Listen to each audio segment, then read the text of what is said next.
நாமெல்லாம் பெருகணுமா பெருக வேண்டுமா? குடும்பத்துல, பிள்ளைகள் விஷயத்துல, வருமானத்துல, தொழில்ல, கைகளின் பிரயாசங்களிலே நான் மல்டிப்ளை ஆகிக்கொண்டே இருக்கணும்.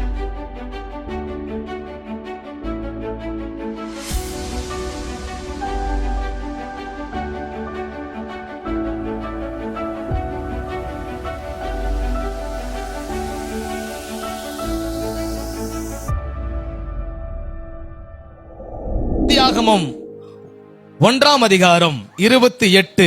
இங்க தேவன் கர்த்தர் சொல்றாரு, பின்பு தேவன் அவர்களை நோக்கி, யாரை நோக்கி? மனுஷனை நோக்கி. சொல்லுங்க, யாரை நோக்கி? மனுஷனை நோக்கி முதலாவது சொல்றார், நீங்கள் பலுகி பெருகி பூமி என்ன பண்ணுங்க? முதலாவது நீங்க என்ன பண்ணுங்க? பலுகி பெருகி. பலுகி பெருகி என்னது? பலுகி பெருகி என்னது? மல்டிப்ளை ஆகிறது. அது என்னது? பெருக்கம், பெருகிறது.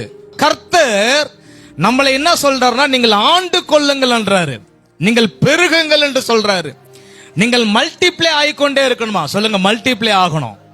ஆமென். ஆவிக்குரிய ஜீவியத்துல சொல்லுங்க, ஆவிக்குரிய ஜீவியத்துல மல்டிப்ளை ஆக வேண்டும். குடும்பத்துல, பிள்ளைகள் விஷயத்துல, வருமானத்துல, தொழில்ல, கைகளின் பிரயாசங்களிலே நான் மல்டிப்ளை ஆகிக்கொண்டே இருக்கணும். ஆமென். நாமெல்லாம் பெருகணுமா பெருக வேண்டுமா? பெருக கூடாதா? பெருக வேணுமா பெருக கூடாதா? சில பேர் வாடகை வீட்டுல இருக்கிறீங்க, வாடகை வீட்டுல இருந்து சொந்த வீட்டுக்கு போக கூடாதா? போய் தானே ஆகணும். சில பேர் பிள்ளைங்களுக்கு திருமணத்துக்காக பாத்துக்கிட்டு இருப்பீங்க, பிள்ளைங்களுக்கு திருமணம் பண்ணக்கூடாதா? பண்ணணும், படிக்க வைக்கணும், பணம் தேவை, செலவு தேவை, வீடை கட்டணும், சொந்தமா நிலம் வாங்கணும், சொந்தமா வீட்டை கட்டணும். எவ்வளவோ கனவுகள் நமக்குள்ள இருக்கு. உங்கள் கனவுகள் எல்லாம் நிறைவாக்குகிறவர் கர்த்தர் ஒருவர் மாத்திரம்தான். கர்த்தர்கிட்ட ஒரு நல்ல ஒரு குணம் இருக்கு. என்னன்னு பாத்தீங்கன்னா, நம்ம கேட்கும் பொழுதுதான் கர்த்தர்கிட்ட இருந்து பெற்றுக்கொள்ள முடியும்.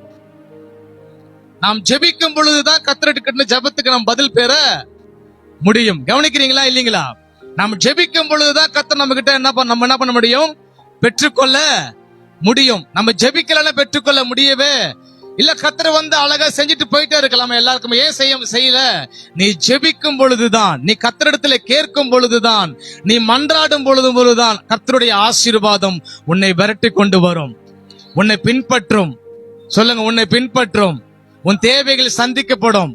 முழங்கால் போடும் பொழுது, ஜெபம் பண்ணும் பொழுது, வசனத்தை பேசும் பொழுது, வார்த்தை அறிக்கை செய்யும் பொழுது, வாக்குத்தத்தங்களை பேசும் பொழுது, இயேசுவின் நாமத்தினால் என் தேவைகள் சந்திக்கப்படும் என்று நீங்கள் சொல்லும் பொழுது, நீங்கள் சொல்லதான் எல்லாவற்றையும் நீங்கள் சுதந்திரித்துக் கொள்ள முடியும். நீங்கள் ஆண்டு கொள்ளுங்கள் என்று சொல்றாரு, நீங்கள் மல்டிப்ளை ஆகுங்க என்று சொல்றாரு, நீங்கள் பெருக வேண்டும் என்று சொல்றாரு, எல்லாவற்றையும் கீழ்ப்படுத்துங்க என்று சொல்றாரு, எல்லாவற்றையும் ஆண்டு கொண்டு அனுபவியுங்கள் என்று சொல்றாரு, எல்லாவற்றையும் ஆண்டு கொண்டு அனுபவியுங்கள்.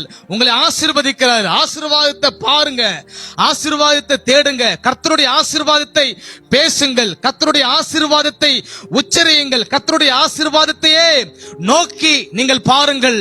கர்த்தருடைய ஆசீர்வாதம் உங்களுக்கு உண்டாயிருப்பதாக.